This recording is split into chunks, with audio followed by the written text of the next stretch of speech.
A Connecticut Yankee in King Arthur's Court, Chapter 29, The Smallpox Hut. When we arrived at that hut at mid-afternoon we saw no signs of life about it. The field near by had been denuded of its crop some time before, and had a skinned look, so exhaustively had it been harvested and gleaned. Fences, sheds, everything had a ruined look, and were eloquent of poverty. No animal was around anywhere, no living thing in sight. The stillness was awful. It was like the stillness of death. The cabin was a one-story one whose thatch was black with age and ragged from lack of repair. The door stood a trifle ajar. We approached it stealthily, on tiptoe and at half-breath, for that is the way one's feeling makes him do at such a time. The king knocked. We waited. No answer. Knocked again. No answer. I pushed the door softly open and looked in. I made out some dim forms, and a woman started up from the ground and stared at me, as one does who is awakened from sleep. Presently she found her voice. "Have mercy," she pleaded.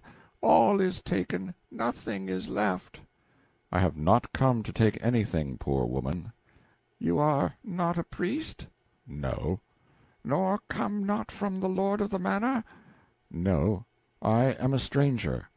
"Oh, then, for the fear of God, who visits with misery and death such as be harmless, tarry not here, but fly.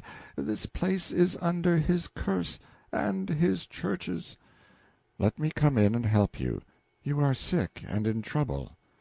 I was better used to the dim light now. I could see her hollow eyes fixed upon me. I could see how emaciated she was. "I tell you the place is under the church's ban. Save yourself, and go before some stragglers see thee here, and report it."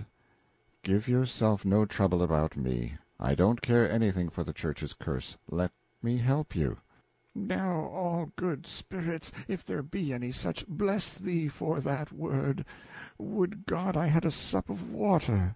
But hold, forget I said it, and fly, for there is that here, that even he that feareth not the church must fear, this disease whereof we die. Leave us, thou brave good stranger, and take with thee such whole and sincere blessing as them that be accursed can give."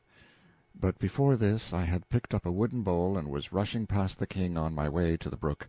It was 10 yards away.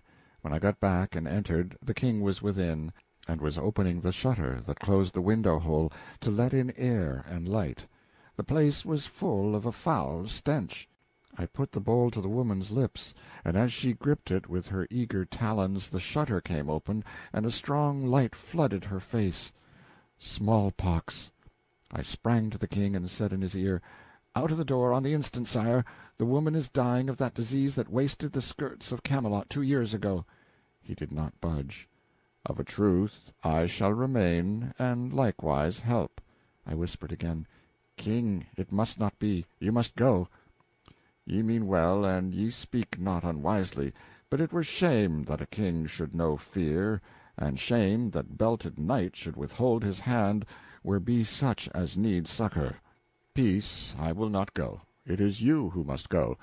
The church's ban is not upon me, but it forbiddeth you to be here, and she will deal with you with a heavy hand, an word come to her of your trespass." It was a desperate place for him to be in, and might cost him his life, but it was no use to argue with him. If he considered his knightly honor at stake here, that was the end of argument. He would stay, and nothing could prevent it. I was aware of that, and so I dropped the subject. The woman spoke. "Fair sir, of your kindness will ye climb the ladder there, and bring me news of what ye find? Be not afraid to report, for times can come when even a mother's heart is past breaking, being already broke." "Abide," said the king, "and give the woman to eat. I will go," and he put down the knapsack. I turned to start, but the king had already started. He halted, and looked down upon a man who lay in a dim light, and had not noticed us thus far, or spoken. "Is this your husband?" the king asked. "Yes." "Is he asleep?" "God be thanked for that one charity, yes, these 3 hours. Where shall I pay to the full my gratitude? For my heart is bursting with it for that sleep he sleepeth now." I said, "We will be careful. We will not wake him." "Ah, no, that ye will not, for he is dead." "Dead?" "Yes, what triumph it is to know it! None can harm him, none insult him more. He is in heaven now, and happy. Or, if not there, he bides in hell, and is content, for in that place he will find neither abbot nor yet bishop. We were boy and girl together. We were man and wife these 25 years, and never separated till this day. Think how long that is to love and suffer together. This morning was he out of his mind, and in his fancy we were boy and girl again, and wandering in the happy fields. And so in that innocent-clad converse wandered he far and farther, still lightly gossiping, and entered into those other fields we know not of, and was shut away from mortal sight. And so there was no parting, for in his fancy I went with him. He knew not but I went with him, my hand in his, my young soft hand, not this withered claw. Ah, yes, to go and know it not, to separate and know it not. How could one go peacefuller than that? It was his reward for a cruel life patiently borne." There was a slight noise from the direction of the dim corner where the ladder was. It was the King descending. I could see that he was bearing something in one arm, and assisting himself with the other. He came forward into the light. Upon his breast lay a slender girl of 15. She was but half conscious. She was dying of smallpox. Here was heroism at its last and loftiest possibility, its utmost summit. This was challenging death in the open field unarmed, with all the odds against the challenger, no reward set upon the contest, and no admiring world in silks and cloth of gold to gaze and applaud. And yet the King's bearing was as serenely brave as it had always been in those cheaper contests where knight meets knight in equal fight and clothed in protecting steel. He was great now, sublimely great. The rude statues of his ancestors in his palace should have an addition. I would see to that. And it would not be a mailed king killing a giant or a dragon like the rest. It would be a king in commoner's garb bearing death in his arms, that a peasant mother might look her last upon her child and be comforted. He laid the girl down by her mother, who poured out endearments and caresses from an overflowing heart, and one could detect a flickering faint light of response in the child's eyes, but that was all. The mother hung over her, kissing her, petting her, and imploring her to speak, but the lips only moved and no sound came. I snatched my liquor-flask from my knapsack, and the woman forbade me, and said, "No, she does not suffer, it is better so. It might bring her back to life.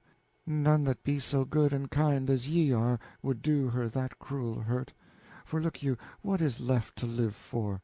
Her brothers are gone, her father is gone, her mother goeth, the Church's curse is upon her, and none may shelter or befriend her, even though she lay perishing in the road.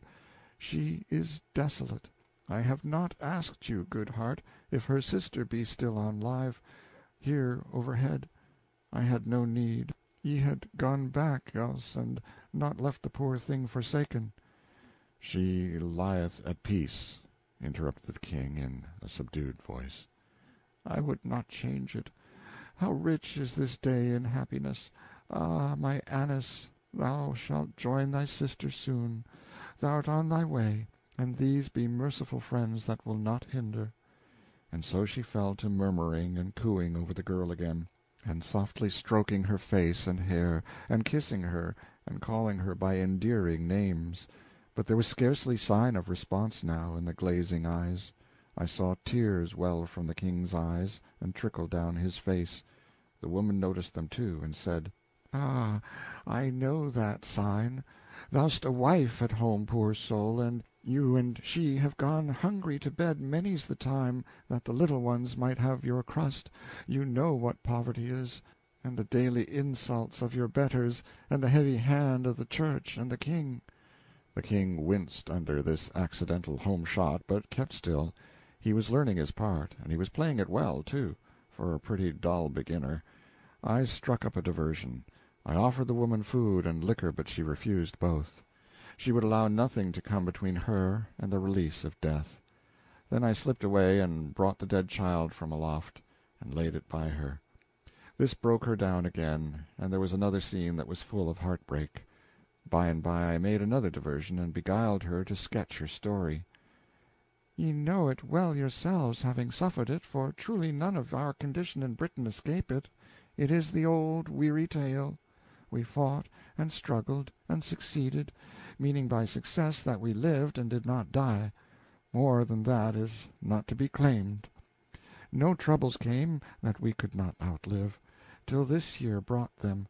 Then came they all at once, as one might say, and overwhelmed us. Years ago the lord of the manor planted certain fruit trees on our farm, in the best part of it too, a grievous wrong and shame." "But it was his right," interrupted the king. "None denieth that, indeed. And the law mean anything, what is the Lord's is his, and what is mine is his also. Our farm was ours by lease, therefore 'twas likewise his to do with as he would. Some little time ago 3 of those trees were found hewn down. Our 3 grown sons ran frightened to report the crime. Well, in his lordship's dungeon there they lie, who saith there shall they lie and rot till they confess. They have naught to confess, being innocent, wherefore there will they remain until they die. Ye know that right well, I ween. Think how this left us, a man, a woman, and 2 children, to gather a crop that was planted by so much greater force, yes, and protected night and day from pigeons and prowling animals that be sacred, and must not be hurt by any of our sort. When my lord's crop was nearly ready for the harvest, so also was ours. When his bell rang to call us to his fields to harvest his crop for nothing, he would not allow that I and my 2 girls should count for our 3 captive sons, but for only 2 of them, so for the lacking one were we daily fined. All this time our own crop was perishing through neglect, and so both the priest and his lordship fined us, because their shares of it were suffering through damage. In the end the fines ate up our crop, and they took it all. They took it all, and made us harvest it for them without pay or food, and we are starving. Then the worst came, when I, being out of my mind with hunger and loss of my boys, and grief to see my husband and my little maids in rags, and misery and despair, uttered a deep blasphemy, oh, 1,000 of them, against the Church and the Church's ways. It was 10 days ago. I had fallen sick with this disease, and it was to the priest I said the words, for he was come to chide me for lack of due humility under the chastening hand of God. He carried my trespass to his betters. I was stubborn, wherefore presently upon my head and upon all heads that were dear to me fell the curse of Rome. Since that day we are avoided, shunned with horror. None has come near this hut to know whether we live or not. The rest of us were taken down. Then I roused me and got up, as wife and mother will. It was little they could have eaten in any case, it was less than little they had to eat. But there was water, and I gave them that. How they craved it, and how they blessed it! But the end came yesterday. My strength broke down. Yesterday was the last time I ever saw my husband and his youngest child alive. I have lain here all these hours, these ages, ye may say, listening for any sound up there that— She gave a sharp, quick glance at her eldest daughter, then cried out, "Oh, my darling!" and feebly gathered the stiffening form to her sheltering arms.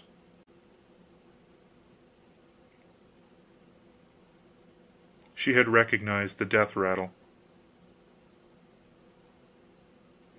End of chapter 29.